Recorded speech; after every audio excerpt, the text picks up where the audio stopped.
এর আগে যেটা দেখাইছিলাম ওই পাশে ছিল, ওইটা ছিল সাফার, এটা হলো মাওয়া। দুই পাহাড়ের মাঝখানে দৌড়তে হয়। আমরা এখানে আছি মাওয়া পাহাড়ের সামনে।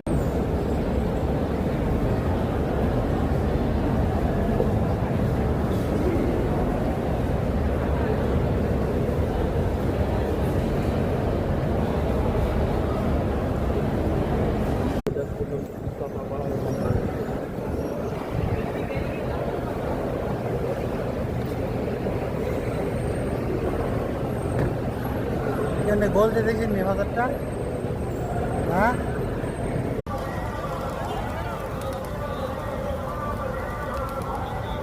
মাশাআল্লাহ মাশাআল্লাহ।